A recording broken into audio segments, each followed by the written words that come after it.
Hello दोस्तों, good morning. तो आज सुबह सुबह पहुंच जाते हैं सैलून बाल दाढ़ी बनवाने के लिए, क्योंकि आज शाम की दुल्हन को आशीर्वादी करने जाना था। बाल दाढ़ी कटवा कर निकल जाते हैं घर की ओर। घर आकर नहा धोकर रेडी हो जाते हैं जाने के लिए, और मैं पहुंच जाता हूं सीधा दलबंगड़ के पेट्रोल पंप पर। यहाँ पर पेट्रोल डालने के बाद निकल जाते हैं मंजिल की ओर। तभी जसवीर का कॉल आता है और वो उसका इंतजार करने के लिए बोलता है। तो मैं शाम के ससुराल जाने वाले रास्ते में रुक जाता हूँ। इस रास्ते से शाम का ससुराल पहुंचेंगे। तभी जसवीर और उसकी मम्मी आ जाती है, यानी कि मेरी मौसी। उसके बाद हम लोग निकल जाते हैं शाम के ससुराल की ओर। हम लोग के पहुंचने से पहले ही शाम के घर वाले पहुंच गए थे। उसके बाद हमारे संगात लोग बड़े ही प्यार से हम लोग का पैर धुला देते हैं। उसके बाद संगात हम लोग को पानी पिलाती है। उसके बाद हम लोग नाश्ता करने बैठ जाते हैं। नाश्ता के साथ एनर्जी ड्रिंक भी मिलता है। नाश्ता करने के बाद हम लोग आशीर्वादी करने के लिए बैठ जाते हैं। तो सबसे पहले जोहार भैया पैर धुलाते हैं। पैर धुलवाने के टाइम केकड़ा निकलता है, जिसे छुड़ाने के लिए कुछ उपहार देना होता है। उसके बाद हम पैर धुलवाते हैं। उसके बाद जसवीर का बारी आता है पैर धुलवाने का। ये देखिए जसवीर को कैसे केकड़ा ने पकड़ा है। पहले मिठाई खिलाया जाता है,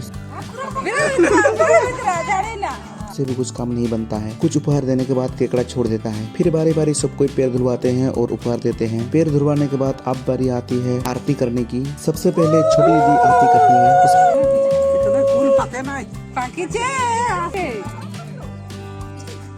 उसके बाद बारी बारी सब कोई आरती करता है। सब कुछ कार्यक्रम खत्म होने के बाद शाम की दुल्हन सभी से आशीर्वाद लेती है। फिर हम लोग खाने के लिए बैठ जाते हैं। इसी बीच शादी का डेट फिक्स हो जाता है। तो शादी का डेट 14 फरवरी को फिक्स होता है। खाना खाने के बाद संगात लोग जोर जबरदस्ती हेवी मेकअप करने लगते हैं।